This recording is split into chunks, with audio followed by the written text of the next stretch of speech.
Sharks, sleek, powerful predators of the deep. Their razor teeth and stealthy movements strike fear into our hearts. Yet we can't turn away. Why? Because within their world lies a mix of raw power, mystery, and the chilling reminder that the ocean isn't always our domain. Witness the terrifying reality of shark attacks where humans meet predators in a battle for survival.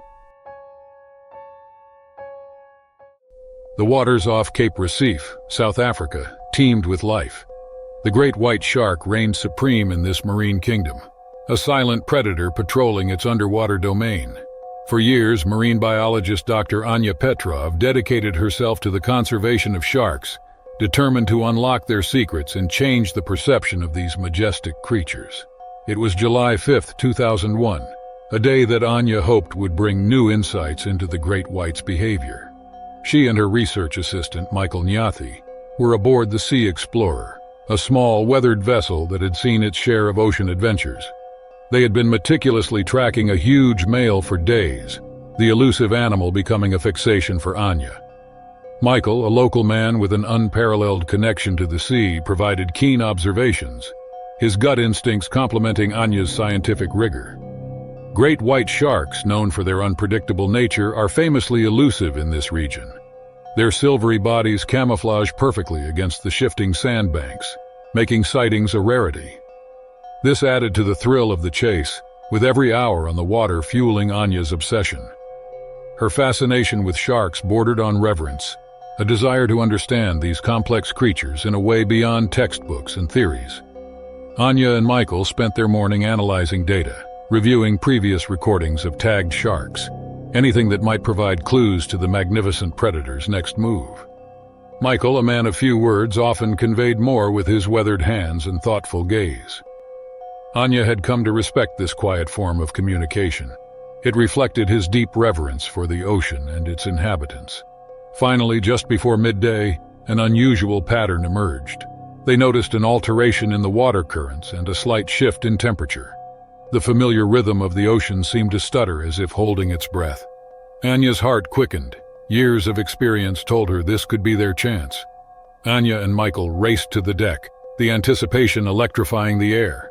They'd spent countless hours preparing for this moment.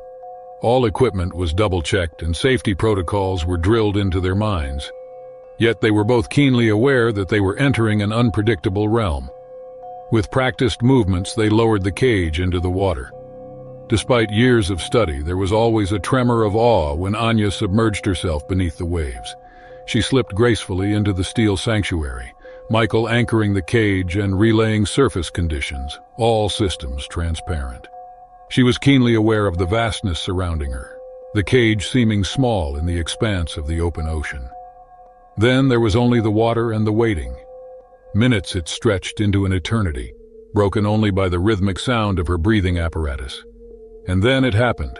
A shadow slithered from the depths, smooth, powerful, undeniable. The magnificent male great white materialized before her, a prehistoric leviathan gliding effortlessly through its kingdom. He moved with predatory grace, seemingly aware of its effect on the interlopers. Its massive body was scarred, bearing the testament of past battles. Despite the steel bars separating them, the shark's dark eyes fixed on Anya with an intelligence that seemed to pierce the barrier. In that moment, the power dynamic shifted. She was no longer the predator, but rather the observed. No textbook could have prepared her for this raw encounter with nature's power. As the shark circled, Anya observed its behavior, collecting data with clinical precision. At least that was the initial intent. Her heart hammered in her chest, fear mixing with an insatiable curiosity. Her world had narrowed down to that imposing silhouette, her mortality startlingly clear in the face of this apex predator. And then, with breathtaking speed, everything changed. The shark turned, its sudden lunge causing the cage to rattle. The massive weight crashed against the steel, rocking the structure violently. Metal screeched against metal, an ominous sound slicing through the tranquility of the deep. For one heart-stopping moment, Anya feared the cage wouldn't hold. It bent inward, metal straining under the onslaught. This was no longer an observation, but an all-out attack. The shark twisted powerfully, jaws gaping as it tore at the metal bars. Anya stumbled backward in a blur of flashing teeth and seawater, barely avoiding the crushing jaws. Time she lost all meaning as survival instincts took over. The scientist gave way to primal fear as every ounce of her being screamed for escape. Was this how it would end? In the unforgiving embrace of the shark's domain? Anya scrambled to the far side of the cage, trying to put as much distance as possible between herself and the relentless predator. Each impact sent shockwaves through the structure, making it challenging to remain on her feet. The confined space that had offered protection now felt like a coffin, trapping her as the assault intensified. The shark fixated on a corner, its sharp teeth biting and tearing at the unforgiving steel. Each sickening crunch made Anya flinch as metal fragments flew into the cage. This was a battle of pure force against unrelenting will. Fear had turned to terror, her mind grappling with the unthinkable. Then it happened. A tooth lodged in the bars, wrenching against the metal, and for one heart-stopping moment Anya glimpsed a sliver of opportunity. Surging with unexpected adrenaline, she scrambled across the cage floor, throwing her entire weight against the weakened spot. She didn't question the futility. There was only desperate action. She pushed, shoved, and screamed an incoherent battle cry against the relentless roar of the ocean. And then, a miracle. The bar ripped free, creating a hole big enough for her to squeeze through. She lunged out, not daring to look back. Michael, seeing her escape, frantically hauled the cage upwards. Anya clung to the remaining bars with all her might as the cage rose, her bloody body scraping through the narrow opening. In a heart-pounding race against the shark, they reached the boat's safety in time. The great white circled below, a chilling reminder of how close she had come to death. As Michael frantically applied emergency aid, the severity of her injuries became apparent. She had deep lacerations on her arms and legs, remnants of the cage grating against her skin. The pain felt distant in the chaos, a cruel irony given the terrifying reality of the moments before. Still numb with shock, the full brunt of the incident started to settle heavily in her heart. Her lifelong passion had brought her face to face with death, its chilling breath still swirling around her. Had she pushed too far, blinded by her ambition? Yet even as the questions swirled, there was a strange flicker of gratitude. That primal fear, the vulnerability exposed, had reawakened raw respect for the wild world she fiercely defended. She knew that despite the wounds, both physical and psychological, she would heal. But her relationship with the sea and the creatures that lived beneath its surface would forever be marked by this ordeal. The waters surrounding Barataria Bay, a remote cove carved into the limestone cliffs of coastal Louisiana, clung and shimmered with crystal-clear brilliance. Turquoise met emerald green, creating a spectacle unlike anything Emily and Ben Carlson had ever encountered. Under the vibrant surface, life teemed, a world as mysterious as it was captivating. Their honeymoon to this tropical paradise was meant to be a blissful escape. After an intimate beach wedding and whirlwind of celebrations, everything else now seemed a distant memory. It was June 9, 2003, a date forever etched into their lives, but not for the reasons they could have imagined. Emily, an experienced swimmer, loved exploring the ocean. Ben, more content with his toes in the sand, reluctantly agreed to a snorkeling expedition spurred by his new wife's unbridled enthusiasm. Their local guide, Chayut, a seasoned fisherman, promised them a hidden oasis teeming with colorful fish and vibrant coral reefs just beyond the cove. Bull sharks, known for their unpredictable behavior and ability to thrive in freshwater, are common in this region. Their stocky bodies are built for power and ambush, making them one of the most dangerous shark species in the world. Unknown to the newlyweds, one had wandered into the bay, silently patrolling the deeper waters. Emily and Ben plunged into the inviting water, marveling at the schools of fish that swirled around them like living confetti. Chayut kept a careful distance, giving the couple their desired privacy and adventure. However, as they drifted further from the boat, excitement gradually shifted towards a primal awareness. Beneath the serene beauty, a hidden world simmered. As the natural explorer, Emily ventured out ahead, captivated by the dance of light and the shapes shifting below.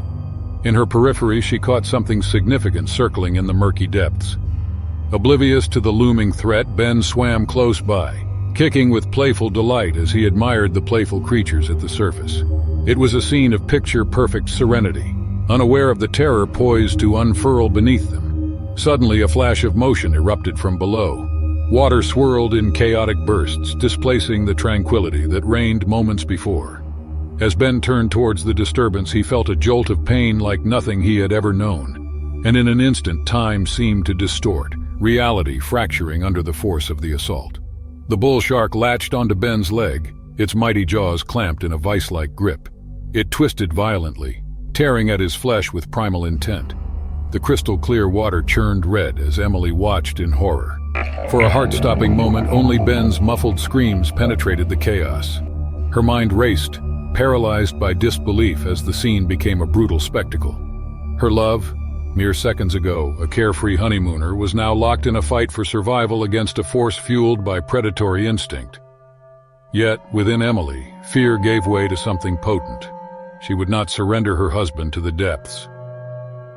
Mustering a strength she didn't know she possessed, Emily surged forward. She dove below the surface, a scream erupting from her throat as she swam towards Ben. Her thrashing and cries seemed to disorient the shark for a fraction of a second, buying her precious moments to get closer. Her mind fixated on a single purpose: save Ben. Chayut, jolted by her scream, rushed to the edge of the boat. Understanding washed over him like a cold wave. Shark. It could only be a shark. Fear pulsed through him, mirroring that which now consumed Emily. He grabbed a sturdy oar, preparing for the worst as he scanned the surface for any sign of what lay beneath. Emily reached Ben, the horrifying wound on his leg sending fresh shockwaves through her. His face, a mask of agony and terror, seemed to plead for something far beyond her capabilities. Yet she reached for him, desperate to break the shark's grip. She grabbed his arms, but Ben remained locked in the predator's clutches. Then an impossible sight.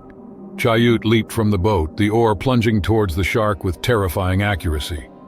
In that chaotic symphony of fear and action, there was a moment of silence, broken only by Emily's scream. The creature lurched, then swerved, finally loosening its grip on Ben. Blood billowed like smoke, obscuring the scene as Emily dragged her wounded husband toward the boat. She pulled him frantically until Ben was safely within Chayut's reach. Together they hauled him on board, collapsing with relief and horror. Ben lay limp, gasping through the agony. And then there was only the frantic race back to shore, the echo of Ben's tortured rasps fueling Emily's despair. The shark, defeated for now, circled ominously below, a grim shadow beneath the turquoise tapestry of the once welcoming waters. Chayut knew the island well. He raced the boat to the nearest clinic. Emily stayed by Ben's side, trying to stop the bleeding. She wouldn't let go. Ben was in and out of it, his breath coming hard. His skin was ashen. When they finally got to a small clinic, nurses hurried to help. Doctors worked hard to save Ben's life. It was hard to tell if Ben was going to make it. Emily would not accept that. News of the shark attack spread fast. People on the island came to the clinic. They held candles and prayed for Ben. They were no longer strangers. Everyone was hoping and praying for Ben to survive. Inside the clinic, Emily held Ben's hand. She would not let the darkness win. She talked to Ben about their life together. She told him about the future they would have. He made it through the boat ride. He made it to land. She wouldn't let him stop fighting now. A doctor entered the room as the sun rose over the island. He was drained, but his eyes showed a tiny bit of hope. He told Emily how bad Ben's injuries were and explained the problematic battle her husband was fighting. It was too early to say if he would be okay, but he was alive. There was still a chance. That slight chance gave Emily a tiny bit of hope. Their honeymoon didn't go as planned, but their story remained. Ben was a fighter. She wouldn't let him die now. The fight wasn't done. Emily knew one thing for sure: no shark, no force of nature could take away their love story. It was only just beginning. The waves pounded against the shores of Lennox Head, Australia, with relentless energy. Beneath the sun-drenched surface, vibrant sea life thrived, including tiger sharks, the ever-present yet largely unseen hunters of the deep. Known for their distinct markings and indiscriminate predation, their presence lent a silent power to the otherwise mesmerizing scene. For 16-year-old Lucas Baird, this was hallowed ground. His life revolved around the ocean, from dawn patrols catching the first glimpse of sunrise to evenings spent analyzing videos of his every ride. Lucas wasn't just another teenager with a surfboard, but a rising star in the competitive surfing world. Today, though, was different. November 9, 2005 marked the Lennox Head Surf Classic, a regional competition that was his launching pad onto a more professional circuit. His mom, Rebecca, had always supported his dreams, cheering from the shore through countless heats. However, her eyes always carried a silent flicker of worry, a subtle acknowledgement of the wild stage her son played upon. Lucas and his father, James, shared a deep, wordless understanding forged over the years spent riding waves and building sandcastles. They were inseparable until a tragic surfing accident claimed James 2 years ago. Since then, the ocean became both a solace and a burning testament to the father-son bond Lucas desperately clung to. As the competition began, Lucas paddled out with fierce determination. Every successful wave ignited a fire in his soul, a whisper that he was carving his path in the way his dad would have wanted. The crowd buzzed with energy, fueling his adrenaline as he executed each maneuver with focus and precision. And then, in a heartbeat, the unthinkable happened. Mid-ride, a shadow emerged from the deep as Lucas prepared for a critical turn. A massive tiger shark, drawn by the splashing and frenzy of the competition, zeroed in on the young surfer. With terrifying speed, it breached the surface, a gaping maw filled with rows of razor-sharp teeth. The initial impact sent Lucas flying. The ocean exploded into a symphony of screams and churning water in those chaotic seconds. Surfers on neighboring waves scattered, paddling frantically for shore. It was a nightmare unfolding before the eyes of hundreds, amplified by the live footage streaming to the beach. From her beachfront perch, Rebecca felt the world crack open. Fear coursed through her like a physical blow, mirroring the horror playing out just offshore. Everything dissolved into slow motion. The terrified shouts, the splash of rescue boards heading towards the chaos, her own strangled cry that seemed to echo off the horizon. He turned vicious as the powerful predator dragged Lucas below the surface. He pulled into an eternity each second as he fought, kicking wildly against the crushing weight. Water filled his lungs, a burning coldness clawing at his very life. Then, a terrifying jolt. The shark clamped down on his right arm, the sheer force of it obliterating any sense of pain.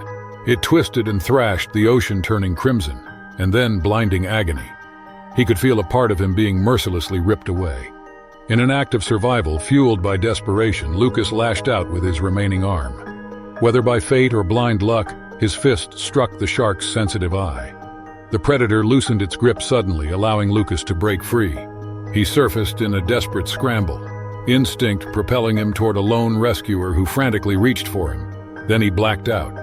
The last thing he registered was his mother's scream, an agonizing sound of absolute pain shattering through the noise of the rushing waves. On the beach, pandemonium reigned. Some spectators fled in terror. Others pressed toward the shoreline, faces stark with a mix of horror and helplessness. Cameras, once trained on the skilled athletes, now zoomed in on a scene ripped from a nightmare. Lucas's mangled body was hauled onto a board, blood swirling in the surf as paramedics took over. Each moment they crawled by in torturous uncertainty. He had to live. He just had to. Rebecca found herself kneeling, digging her hands into the sand as if she could physically anchor herself to the earth. In that gut-wrenching moment of absolute vulnerability, something deep within her snapped yet simultaneously hardened. Lucas wouldn't become just another horrifying statistic. Even if he were to survive, these treacherous waters and the monster that lurked within their depths would forever change their lives. The ambulance ride to the hospital was a blur. Rebecca tried to stay calm, but fear and anger fought inside her. Her whole world felt tiny. All she could hear was the beep of the machine keeping her son alive. News crews waited outside the hospital, trying to find out what happened. People were talking about Lucas and sharks. Some people said sharks were terrible and needed to be killed. Other people said that sharks are required for the ocean. Nobody could agree. But Lucas wanted to make something good out of something terrible. Doctors worked hard to fix his arm. His recovery was long and painful. Sometimes he woke up crying and scared, remembering the attack. But even though he was hurt, Lucas started to find a new way to be brave. Lucas watched the news in the hospital. People were arguing about sharks and what to do. He got angry. Sharks weren't evil monsters. They were just animals. People hurt the ocean too, but sharks get all the blame. Lucas had a hard time after the shark attack. His body and mind had to heal. But a new feeling grew inside him. He wanted to change things. He learned that scary things can still have some good in them. Lucas found his voice. He would speak for the sharks even though one nearly hurt him. He wanted people to stop being afraid and start working to help sharks and the ocean. His surfing days might have ended, but Lucas would always be brave. He would keep fighting, but in a different way. He would help save the ocean and help people understand sharks. The Andaman Sea glittered under the hot sun, stretching like a giant blue blanket. Tiny islands with white beaches popped up in the distance. 4 friends, Zara Ahmed, Alex Carter, Mia Lee, and Ethan Jones, were on a sailing trip to celebrate finishing college. This was their big adventure.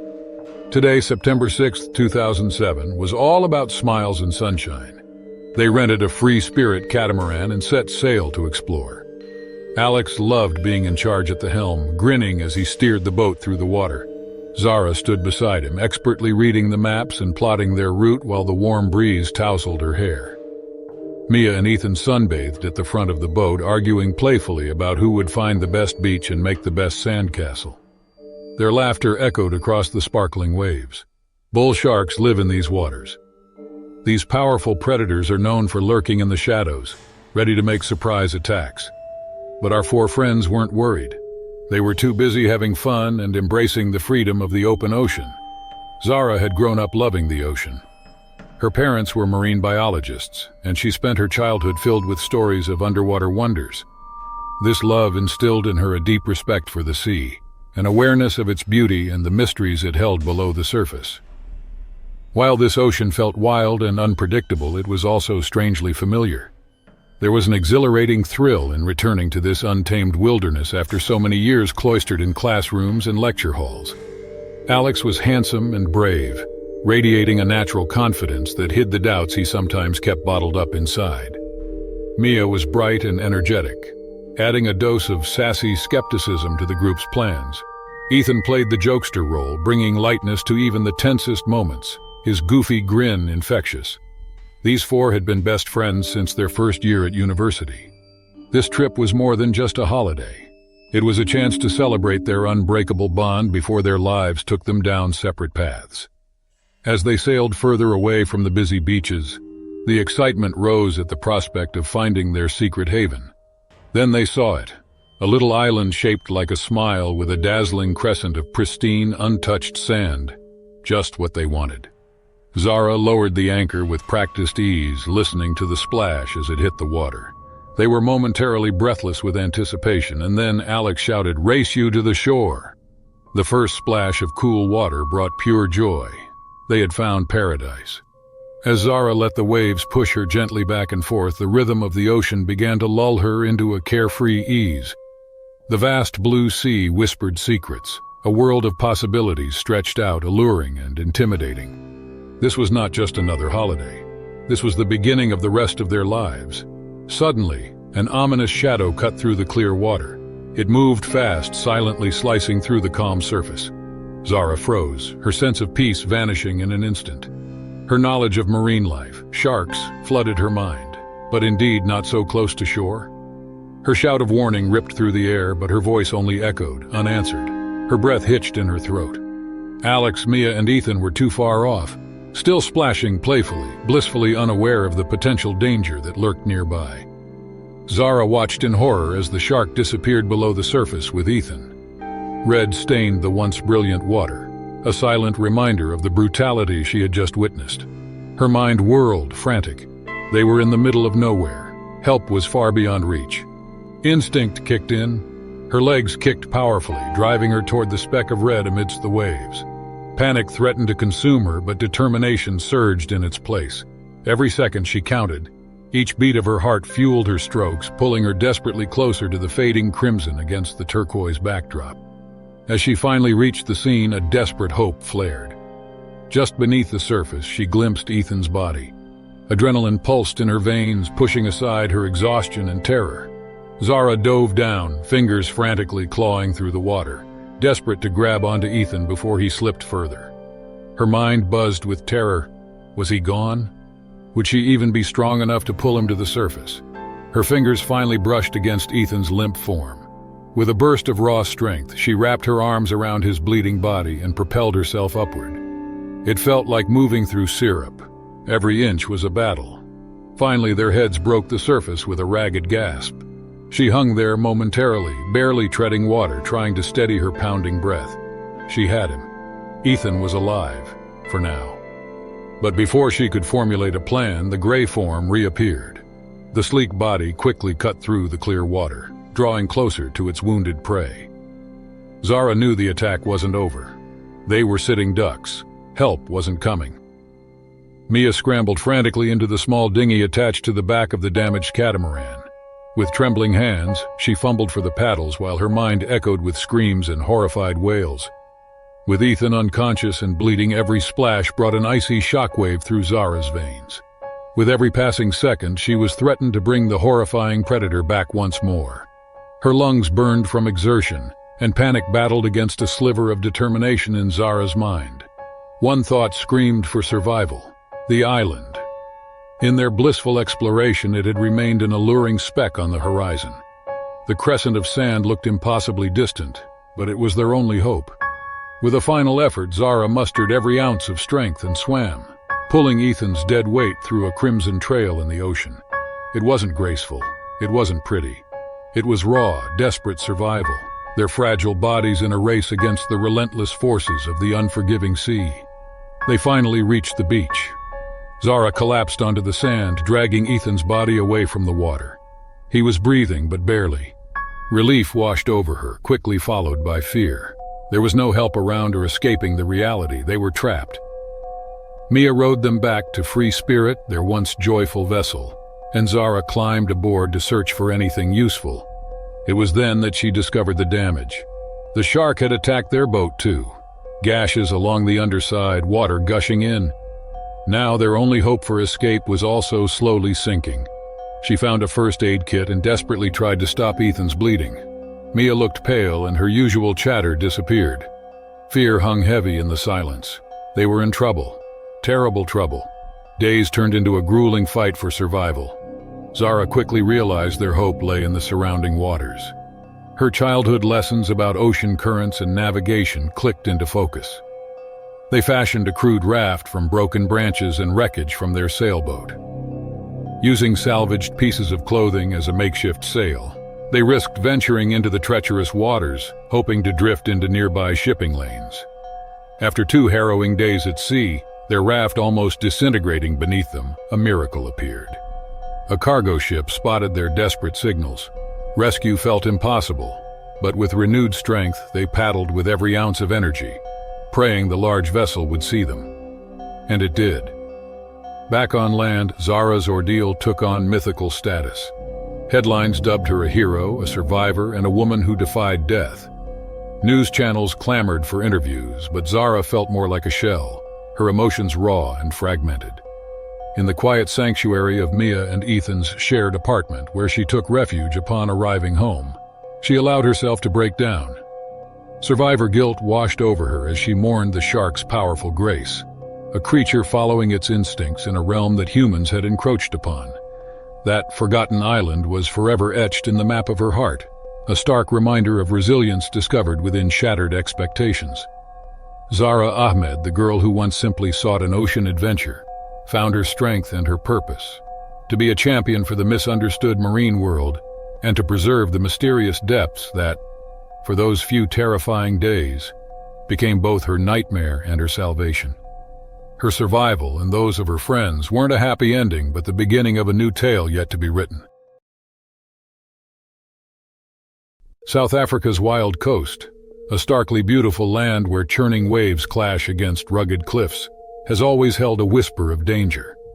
Rumors swirl of shadowy predators roaming the depths, and today, August 23, 2009, was a day those rumors would spring to terrifying life.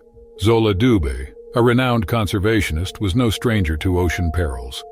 Years studying South Africa's marine life, she had etched a mix of reverence and wary pragmatism on her soul.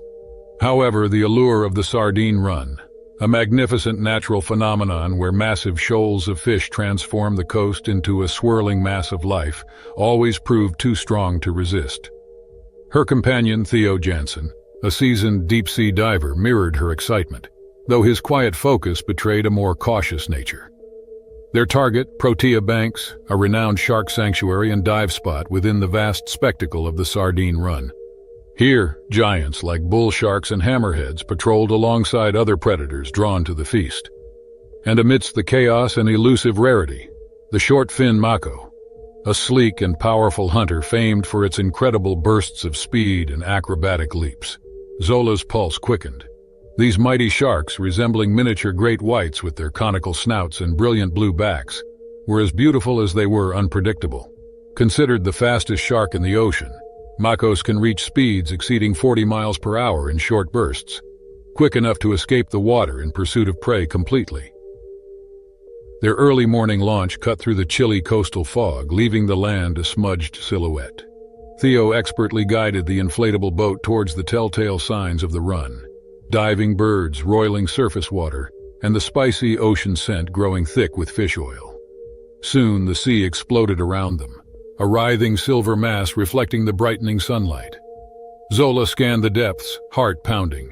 Fins sliced through the sardines, and she caught glimpses of bullish shark shapes. Anticipation warred with a familiar thrum of respect. They were tiny figures in this underwater battlefield. She signaled to Theo, and together they submerged into the frenzy. A sleek, muscular shape materialized out of the swirling chaos. Mako. Even amongst the other mighty sharks, it possessed an uncanny grace. Zola fumbled for her camera, awestruck, but a ripple of unease shot through her. Something about the animal's movement wasn't circling out of natural curiosity. The mako was closing in faster than she'd ever witnessed. The mako accelerated, not in a hunting lunge, but a direct, purposeful charge. Theo yelled, a strangled sound cut short by his regulator. There was no time for escape, no chance to outmaneuver the sleek torpedo of muscle and teeth hurtling towards them. Instinct took over. Zola shoved Theo sideways with all her might just as the mako struck. Not with its jaws, but its broad snout slamming into her torso like a battering ram. Zola's world erupted in a flash of blinding pain. Her ribs felt like they were shattering, and her breath exploded out of her. Disoriented, she tumbled in the roiling water, a crimson cloud billowing around her. She caught a horrifying glimpse of the mako circling back, its eyes fixed on her as if assessing its handiwork. Black spots danced in her vision, fear threatening to pull her into unconsciousness. Theo was beside her then, his eyes wide with terror, dragging her upwards. She felt the mako surge beneath them, passing within inches, its sandpaper skin and predatory eye filling her fading vision. Pain screamed through her with every labored breath. She clung to Theo, the ascent feeling endless. Above, the boat was blurred, and she wondered if they'd reach it in time. The world faded to black. She awoke choking, salt water burning her throat. Hauled over the inflatable's rim, Zola collapsed onto the hard floor, pain lancing through her. Blood soaked her wetsuit, nausea swelling in her throat. Frantic hands pressed against her chest, Theo's voice strained and panicked. Above it all, she heard the throbbing drone of a boat engine ramping up. They were racing back to shore. Her next clear memory was a jolting ambulance ride, sirens cutting through her delirium. Then hospital hallways, bright lights, and the panicked faces of her family. But a haunting question burned beneath that swirl of shock and pain. Why? Animal attacks happen, yes, but a mako's calculated strike? It defied everything she knew about their behavior. The mystery ate at her like a silent infection. Theo visited, guilt shadowing his face. He replayed the moments before the attack, searching for any missed warning signs. They found none. Zola survived with shattered ribs and a deep-seated unease. Her ordeal became a cautionary tale whispered amongst divers, a chilling reminder of the ocean's beautiful but untamable nature. Some called it an accident, a fluke. But in those few seconds, as she stared into the mako's unblinking eye, Zola felt something that shook her scientific understanding to its core. A fleeting touch of something darker and far more inscrutable. Along the southern tip of Chile, tucked within a maze of windswept fjords, lies the tiny village of Puerto Caldera. Weather-worn houses cluster at the water's edge, and salty old fishing boats jostle with modern skiffs in the harbor. This quiet place harbors a legend-old Santiago Molina, a fisherman as weather-beaten as the coastline itself. While his hands held countless lines and nets, his tongue drew the villagers. Tall tales of behemoth squids and mythical sea creatures flowed from his lips like whiskey from a bottle. Children listened wide-eyed. Adults dismissed him with amused grins, their chuckles swirling with the ever-present sea mist. It was October 2nd, 2006, dawn tinged with an unusual stillness. The ocean had the sheen of liquid glass, unmarred by the usual whitecaps. Something stirred beneath Santiago's skin, a mix of veteran instinct and a prickle of undefinable unease. Yet a lifetime on the seas had taught him not to second-guess a good catch, and there was money to be made. He shoved off in his faithful but battered boat, the Rosa, its motor puttering as it left the serenity of the bay. Beyond Puerto Caldera, the Pacific revealed its true, immense self. Santiago laid his lines, weathered eyes scanning the horizon. Chile's southern waters teemed with life, and some of the things lurking below had their legends. Sharks, monstrous sharks, whispered to prowl these icy depths, ancient beasts rarely seen but never forgotten. Santiago had always laughed at such tales, deeming them as fearful stories as his own. Now, beneath the vast sunlit emptiness, a sliver of boyhood awe tinged his thoughts. Hours wore on with the lazy rhythms of a life at sea. Gulls squabbled overhead, fish tugged sporadically.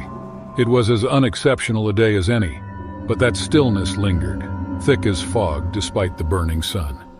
Santiago pulled in his lines, ready to call it quits. Then he felt it, a vibration reverberating through Rosa's hull, a deep, resonant boom that seemed to come from the ocean's core. He turned, muscles tensing.